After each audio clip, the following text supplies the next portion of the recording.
So anyway, constraints. I mean, constraints don't have to be kinky, do they? Handcuffs don't have to be kinky. They don't have to be, They can be. They don't have to but be. they do add a lot more fun. Though I won't deny it. My friends tell me that. Yeah. I mean, This the thing week's about setting constraints, there's three things, really, isn't there? It's like the first thing is you've got to know what you want. Same with dating, I suppose. You know, if you just go onto Tinder or somewhere, and you basically just want anything with a pulse or at least warm and a hole in it, well, that's exactly what you'll get. And I don't know what Tinder's like. I've never been on Tinder, but you know, dating websites before apps came out was where I met Sarah. There were some real fucking mingers on the website I was on. I was on, and I was perhaps one of them, to be fair.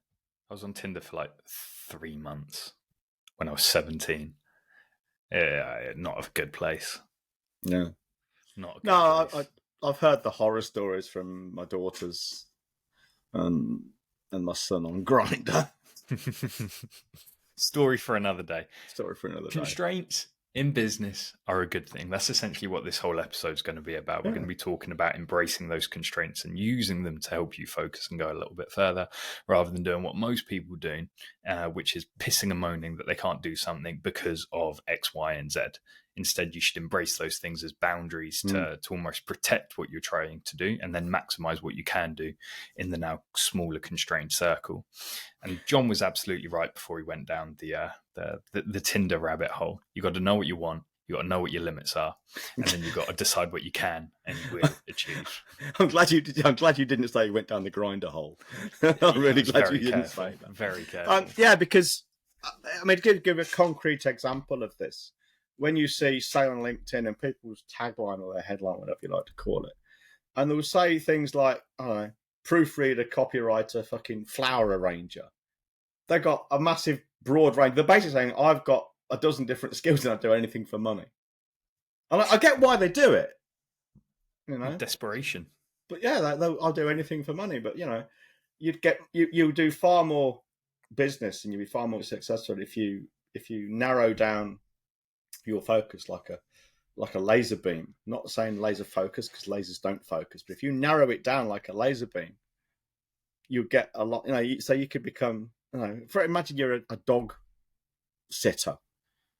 Okay, you earn so much, but if you become a dog sitter who specialises in aggressive Rottweilers, you know, if the population in your town is big enough, you make a lot more money because you can charge a premium. Because I can deal with fucking aggressive Rottweilers. But John, I've now got a smaller target market. I have fewer people to sell to. Yeah, so instead of like having 10,000 dogs to sell to or dog owners to sell to, you've got 1,000. You can't. Yeah. You can never sell. You only need 10. You fucking idiot. Yeah, you need. To all intents and purposes, with very rare exception, your target market, and I don't care what you do, even if you were to sell fucking prosthetics to one-legged people, your target market, because there are millions of them in the world at least, your target market is, to all intents and purposes, infinite, because it's orders of magnitude bigger than you can ever possibly sell to or serve. You know, even like a big business like Amazon, say selling books, their market, they still don't sell to everyone who buys books. A lot of people won't buy books from Amazon and stuff. You know? So even someone like Amazon doesn't sell to everyone who reads books, or indeed buys anything else online. There's riches in the niches. There are riches in niches, as the Americans. Riches in the niches, and South Africans. That's what that was meant to be. That was more like a Brummie. That was. You know what I mean? Sounds like you're from Birmingham. You want to come back to my hut? Riches in the niches. So yeah, you need to know what you want. You do. Really. You do. And a lot of this comes down, a lot of the complaints I hear about constraints is around projects and things that people want to do. Oh, I really want to do this, but I don't have the time. Oh, I really want to do this, but I don't have the money. I really want to do this, but I don't have the right equipment, the right people. Oh, I really want to do this, but I haven't got the right technological knowledge. Or if I do this thing, it's going to break down my tech, but I really want to do it. Or I really want to do this thing, but I don't have enough knowledge. Rather than seeing these things as reasons not to undergo the project, instead imagine you can do anything. Now, the things that you can't do and the things that you're seeing as constraints, they allow you to carve out a very small portion of that everything, which means you can no longer do everything. You can only do some things. And knowing you can do something inside of those constraints is far better than sitting there and going, well, I can do anything. Because if you feel like you can do anything, you often do nothing at all. If you embrace those constraints and ask yourself, well, what can I do in relation to this thing that I want to do with a budget of £100, working an hour a day, with me, myself, and I, and only my laptop because I've got no more equipment, with these tech equipments and the knowledge that I have, you'll be able to come up for an answer with that. You will. And then rather than focus on, I can't do it, because you're going to be like, I'm going to build this thing because I have these resources. What can I do? Mm-hmm. There's a really kind of funny apocryphal story, or a bit of a colloquialism, I suppose, here in Ireland, which is, you're out in the middle of nowhere and you stop a farmer and say, how do I get to Cork? How do I get to Cork? And he'll go, you don't want to try to get there from here. Meaning it's complicated.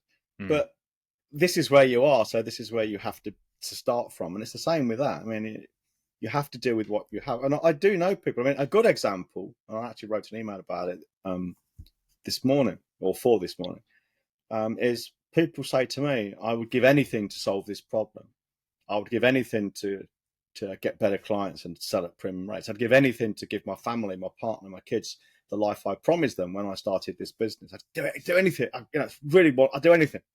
So then I tell them how much work's involved, not so much the quantity, but how uncomfortable it is. And then I tell them how much we charge. And then I tell them it means stepping on toes, ruffling feathers, rocking boats, slaughtering sacred cows. And all of a sudden, it's not that important anymore. Yeah. Oh, no. No. So, I said anything.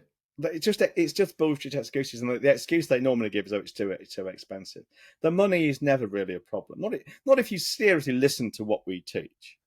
Yeah. When we've got people who, I mean, I want to say it's not quite routinely, I suppose, that's to be fair, but it's not unusual for our clients to start charging 10 times or more what they were charging before. I can think of at least 3 people off the top of my head who've done it recently, or at least have said they're doing it recently. Well, anyone can do it. If one person can sell at 10 times their current rate, it means pretty much most people probably can take a stab. And if you can't do 10, you might do 5 or 3 or even 2. But to say you can't afford it, well, that's because you're looking at paying us from your current business. Well, your current business is shit. That's what you're talking to us, you fucking muppet.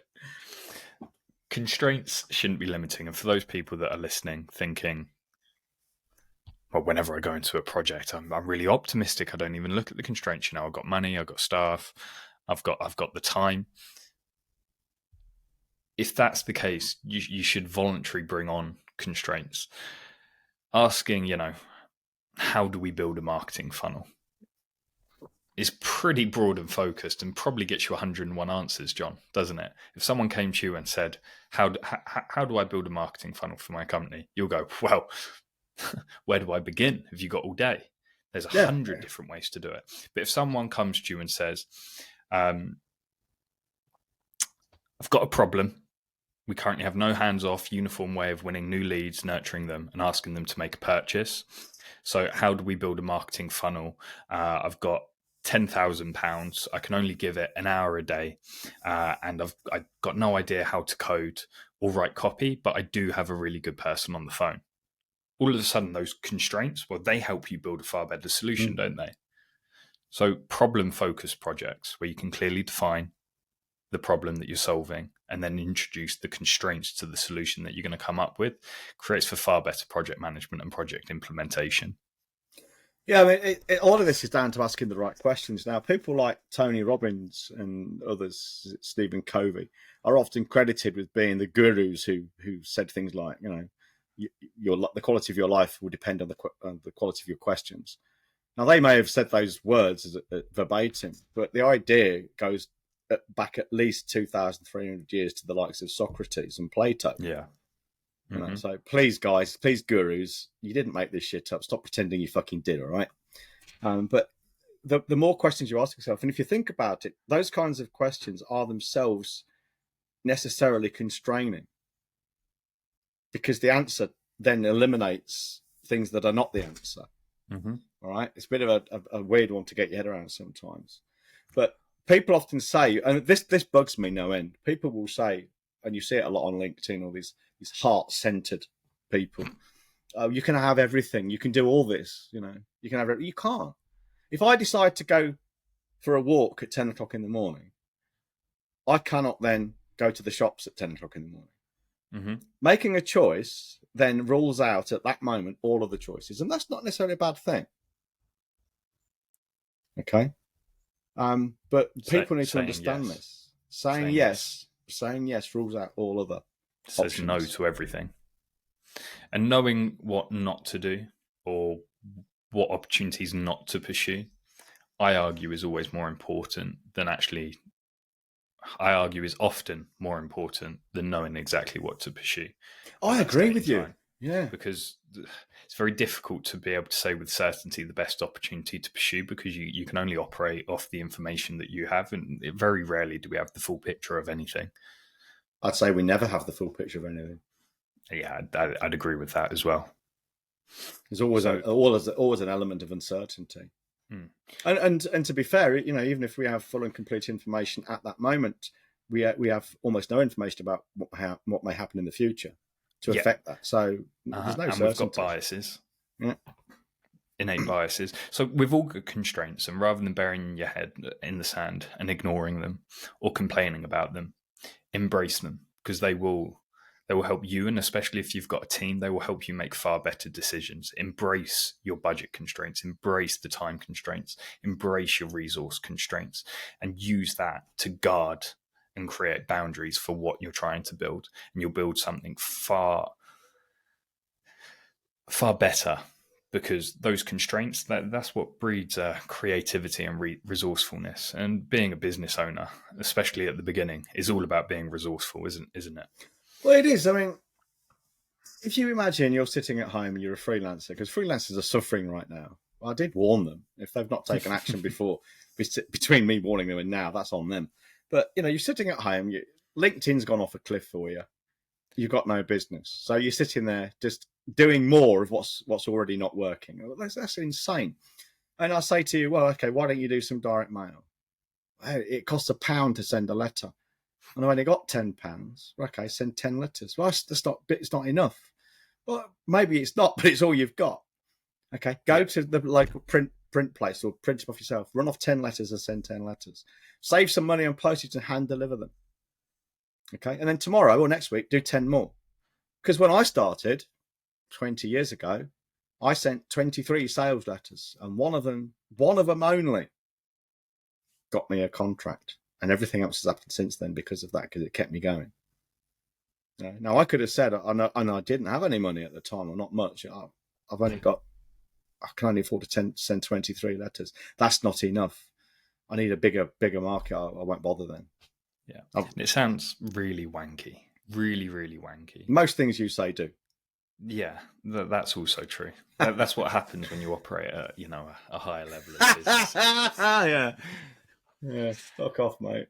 You should see it as, once you've identified and embraced your constraints in your situation, I can only send 23 letters, rather than thinking, I can only send 23 letters. That's a positive. That's 23 more letters than you would have sent without realizing the constraints.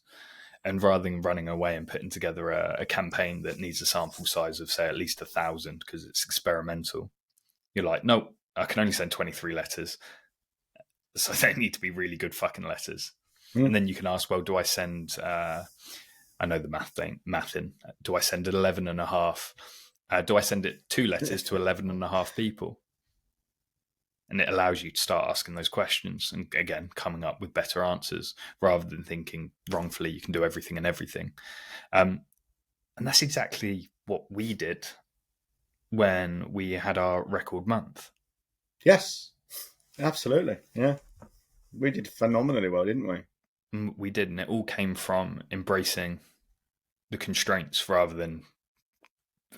And to be fair to us, and to be fair to you, very easily could have gone into meltdown mode and throwing our toys out the pram, because the constraints essentially meant that the work we'd done for the previous 6 or 8 months beforehand was rendered pointless almost.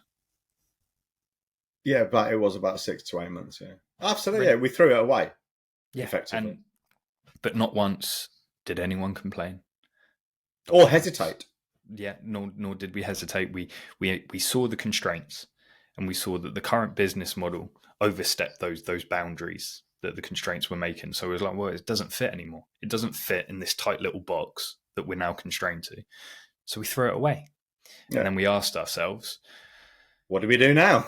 Well, we asked ourselves, we still want to have an impactful, top-class info business model that generates maximum profit, but we can't do it the way we was doing before. With these new set of constraints, what do we do?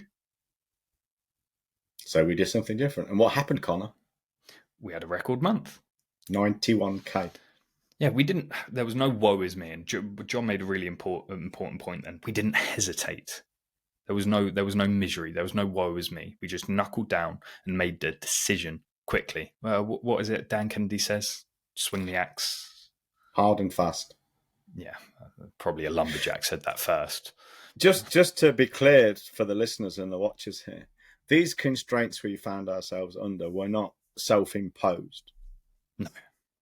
They were due to life events at my end and also to an extent at Connor's end. And they both just seemed to happen to get, well, they just coincidentally happened at the same time. We found ourselves life-changing. Yeah, we found ourselves in serious life-changing constraints we had no control over. What we did control 100% was what we did about them. Yeah. And that's what we did. And we made 91k in sales in April.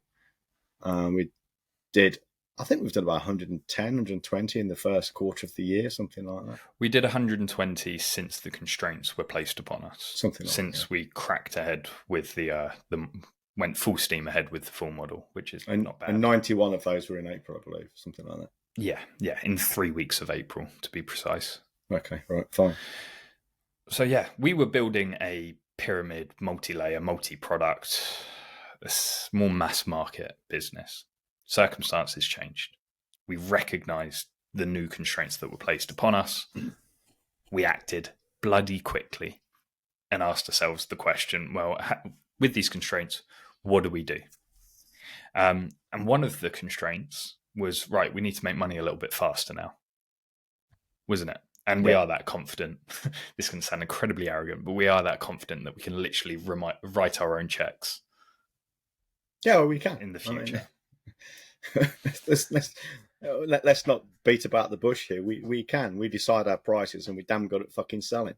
Exactly. So that's what we do.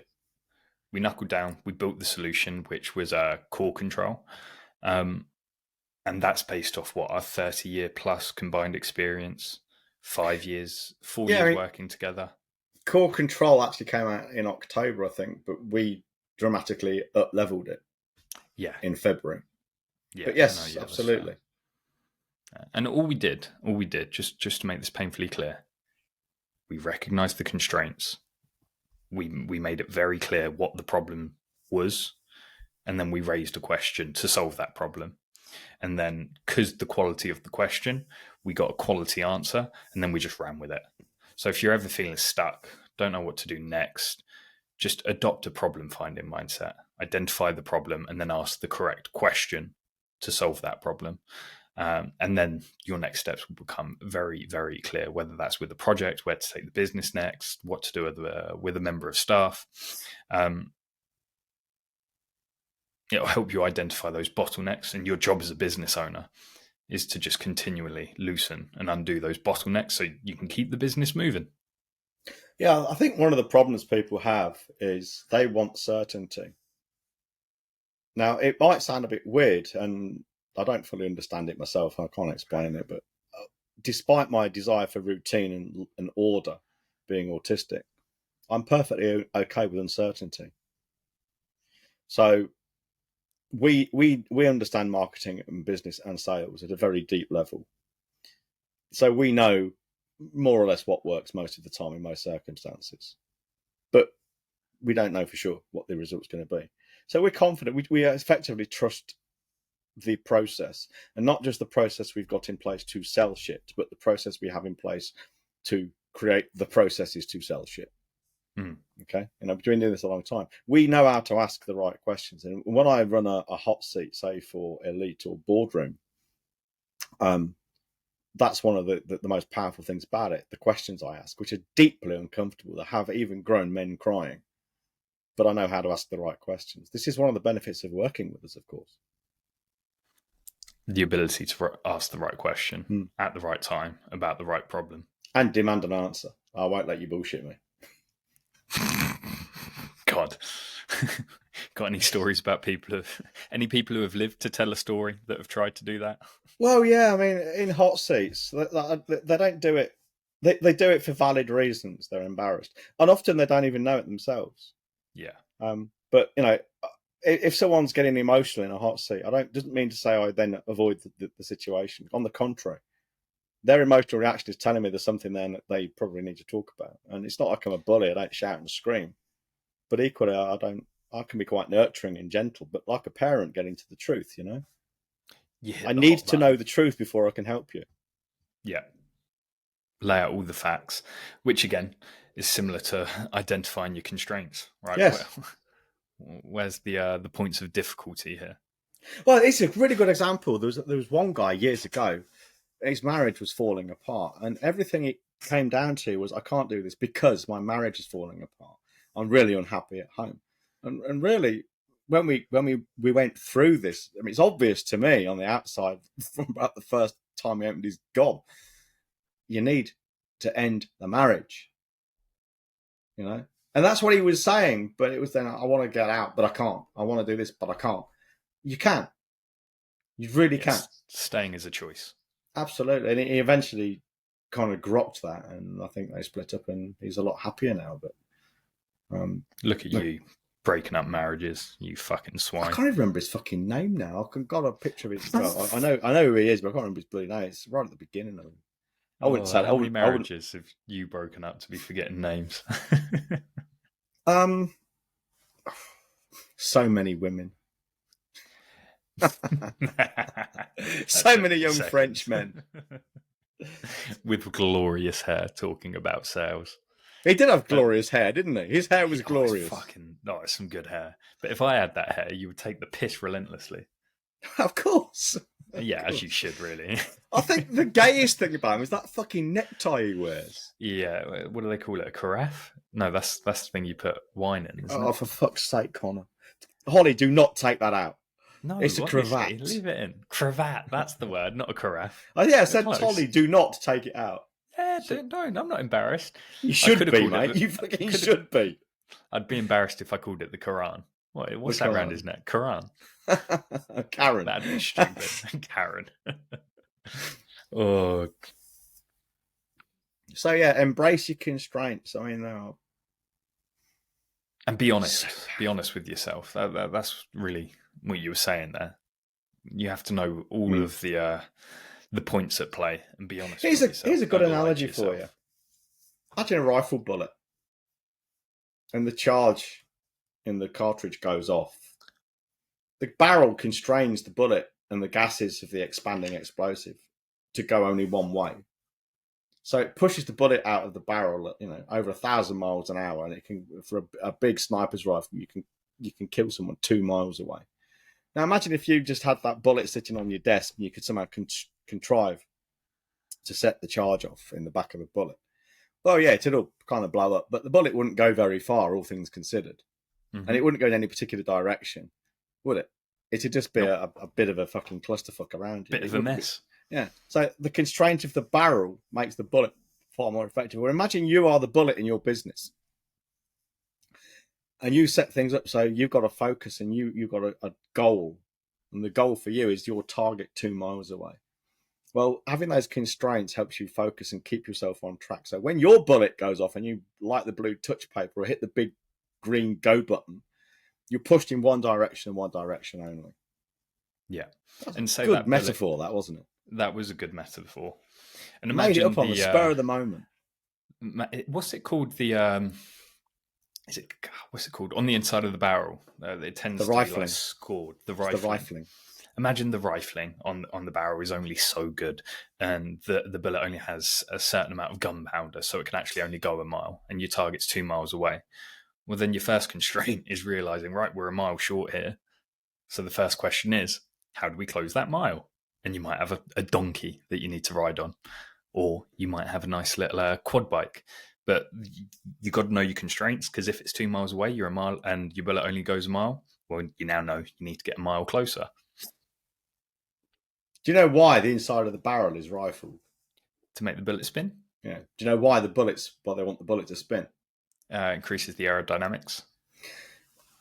More in a case, it keeps it on track because of the angular momentum of the bullet, keeps it going in a thing, in a straight line, pretty much. So I was kind of right. Well, I'm not sure about how much of it affects the aerodynamics, so that's why I didn't even consider that, but that's possible. But the main thing is the spinning of the bullet, this angular momentum. It's like if you get a gyroscope spinning and you try to turn it, it's very difficult to turn it, or to change its axis of rotation. It's the same with the bullet. The biggest impact those sort of things have had in my life is learning about centrifugal. Is it centrifugal? Centrifugal force. Centrifugal force. Yeah, it's fucking. When I learned that at a very young age, probably 13, I had the bright idea. Well, that means that whenever a sauce bottle is running empty and I want to get the last little bit of Heinz ketchup out of the bottle, I just have to hold it a particular way and swing my arm round and round and round, and all of the sauce will go to the bottom, and I'll be able to empty out the bottle of ketchup. And I did it at home. I thought it was the best thing ever. And then, of course, graduated to filling up cups of water and spinning that round and round, much to my parents' horror. And I was like, that's science, bitch, to my mum. That got me in trouble. But well, strictly speaking, it's not centrifugal force. Strictly speaking, there's no such thing. It's centripetal force. But is that where the pressure, rather than going outwards, is going inwards or something? Yeah, basically. Yeah. Because look, let's say the water in the bucket wants to go in a straight line. Yes. But the force of the bottom of the bucket pressing down on the water stops it doing that. So it's centripetal force. There's nothing pushing the bucket. There's nothing pushing the water out, if that makes sense. It does make sense. That's why I described it so eloquently. Oh, it's the pressure coming in rather than out. Genius, mate. Well, it's not really pressure, it's force. Two things are not the same. Yeah, I'm going to start showing pressure exerts force. Yeah, I'm going to start showing myself up here. Let's move on. Yeah. Let's not get into physics and mathematics, mate. No. You'll lose that one. Yeah, I know I will. I'd be embarrassed when I... And Holly has put on the planning sheet for the podcast, and fucking of course she has, because it validates her whole job role, that we must talk about systemization and organization. I'm not. Do we want to talk about that? I'll talk about it very briefly. People talk about systems and processes a lot and thinking it's the holy grail. Well, we've been there. Yes, it's important to know what you're doing and how you do it, but there's also a time and a place to embrace chaos, isn't there, John? We recently tore up all of our systems and processes and went, fuck it. Form follows function. We're smart guys. We trust our intuition. We're just going to do what we fancy and see what sticks, which then allowed us to cut away a load of shit from the old systems and processes because they were proven to be waste. One of the easiest ways you can get going with systems and processes, which are important, especially as your business grows, because you need to have some form of uniformity to be able to test. You don't want your salespeople, most importantly, winging it. You don't want your tech team winging it when setting up automations and whatnot. There is a time and a place for that structure. And if you have nothing, the easiest place to start is by just going on to like Lucidchart or Figma or just a pen and paper and just hand draw a business model almost in a way, and make sure you've got your traffic sources in there, so where you get your leads from, and then map the flow of activity and movement. So you get a lead, where do they go next, where do you push them to? So for us it's social media and ads and whatnot, and they get pushed exclusively to and the podcast, and that all gets exclusively pushed to the books and the webinars that we do. So we've got a couple of boxes there social media, podcasts, they go down to selling books and join the webinars. Then underneath that, there's the flow of movement down to daily emails. We've got Connor's list, we've got John's list, and we've got the membership site. There are nurture sequences. And then we have mapped out very clearly our sales mechanism. So all of that is trying to do is push people into triage. And this is where you get that funnel that people talk about. And then after triage is the sales presentations. And then we have the products and how they relate to each other. Once you've got that drawn out, ask yourself, you've identified at a very top view down all of the processes in your company, really. Now, your first thought shouldn't be to document them. No, it should be ask yourself, what can I get rid of? Where's the junk? What's the waste? If you want the boat to go faster, you need fewer passengers. You want as little junk activities in your business as possible. Keep doing that, keep documented, keep cutting. And then eventually when you get to a point where it's like, no, right, this is a nice lean business, then you can get to documenting. And don't overcomplicate it. We just use Google Docs to document our processes. Easy peasy. Don't laugh. You love your documents, don't you? They work. I mean, one thing I was saying, it might sound like I'm contradicting Connor here, but I'm not. But when we talk about this, or when I talk about to people about doing this, they will get stuck in the mud and do nothing because they don't know how to do it perfectly. Yeah. So my advice to them is, I like to tell stories. So when they built the Microsoft campus years ago, and they had a lot of grass and stuff, and they wanted to build paths between the buildings. And so the story goes, it might not be true, it might be true. It's a good story anyway.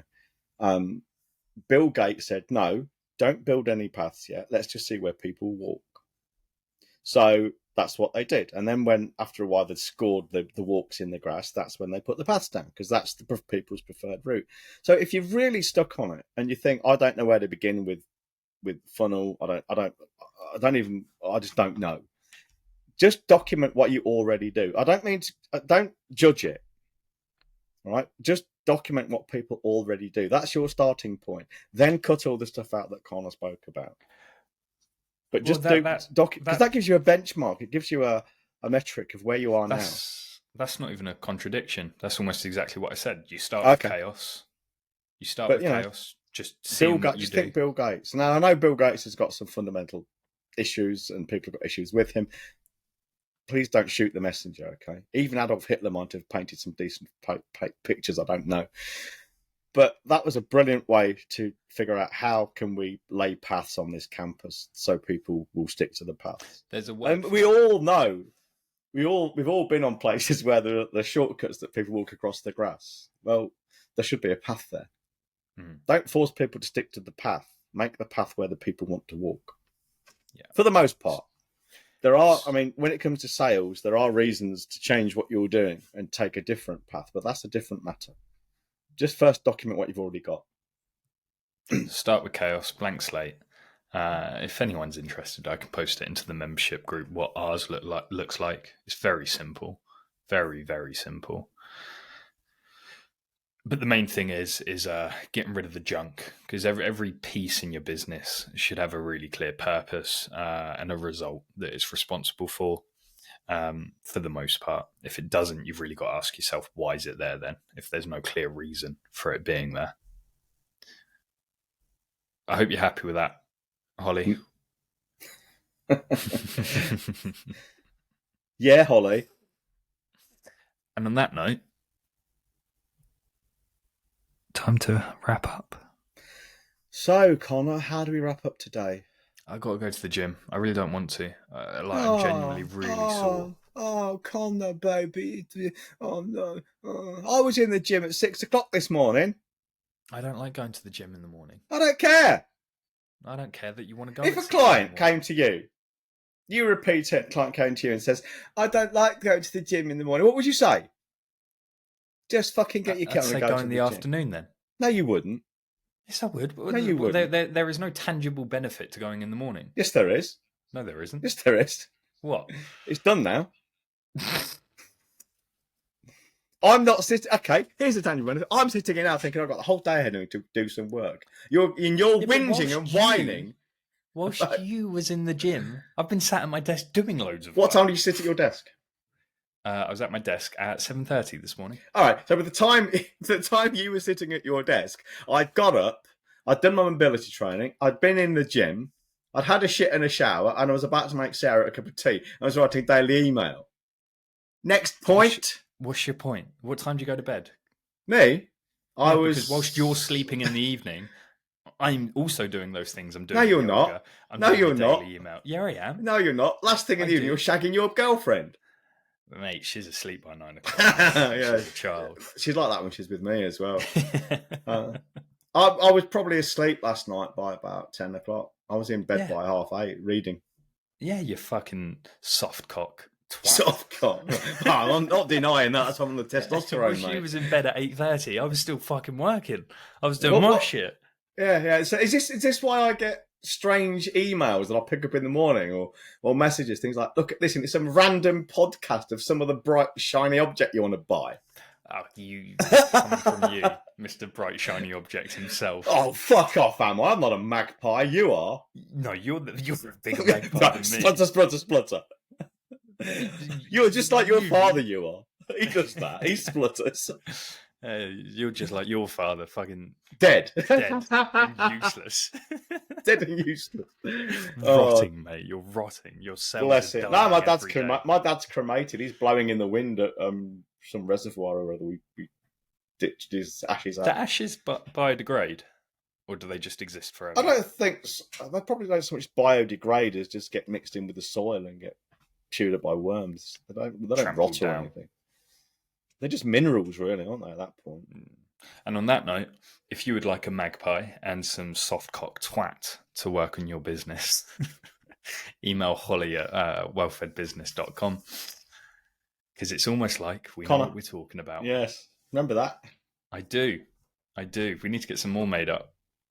I tell you what, a bright, shiny object I get distracted with a lot is swag. Swag? I'm not falling for it. I got done. No, I was genuine. I don't know what you mean by swag. Like company swag, like things with our logo on, t-shirts. Oh, goodies on. Goodies, swag. They call it. Okay, I got you now. That was a genuine one, Connor. That was. Oh, okay. Form follows function. Indeed. And I'm so alert to it now. But that's a big, bright, shiny object. I have like a dream that my closet it is just not full of any clothes that I own, but just with company clothes. This man is so fucking sad. No, just imagine that nice little denim jacket you got on. Imagine it had this one, a little well-fed. Yeah, this one, a nice little well-fed business logo on it. It'd be so cool. No, it wouldn't. Yes, it would. It'd be really fucking tacky. No, it wouldn't. It would. But you're the one wearing company swag right now. Does that make you tacky? Yes. No, it makes the shirt tacky. It just so happened this was on the washing thing. Like the small WF logo, just nice, small, and tasteful. I think it'd be awful. Don't get me wrong. In the right, there's a time and a place for it, such as at events. How's that tacky? But for everyday wear, it's just sad. Why is it sad? If I have to explain it to you, there's no point because you won't get it. Get it. That was pathetic. It really was. I thought I had you. What I was trying to do there is pacing. I was just trying to pace you up, and then I thought I'd get you. But remember, I'm autistic, not stupid. Two go hand in hand, mate. Yeah, sometimes. There is actually. Let's finish on this. A bit of self-deprecating humour. There is this unfounded belief, common wisdom. Myth. Autistic people are generally more intelligent. They're not. Autism is actually correlated with low intelligence and learning disabilities, not high. The reason this myth comes about is because some of us are, when we are intelligent, it's either one or the other. There's very few of average intelligence, it seems. You're either fucking right at the pinnacle, brain the size of a planet, or you're a complete mong. And I am not a mong. I might be a minger, but I'm not a mong. You're tacky, mate, and you're fucking shit top. We're never making company swag again. I'm so sad. Oh dear. Yeah, we'll have company swag when we're at the fucking events. Just like look, like a little WF logo there. Oh, I'd wear it with pride, mate. What, gay pride? You want that I'd French wear bloke, it with don't gay you? pride. Me and that French bloke, he'd have a nice little Quran round his neck. WF one. Beautiful. Mm. Don't blame me when you get your head cut off for that, mate. What did I say? Quran. Oh, I meant caveat. No, you meant cravat. Oh, that's the one. Fucking hell. Let's wrap up there before you really embarrass yourself. Oh, that was all on purpose. Come on. Of course it was. On purpose. Shut up. And if you want to work with us, email holly@wellfedbusiness.com. See you later. Oh, God, you'll have these two numpties in your business. What are we doing? How do we have a successful business? Fuck me. Goodbye. Bye.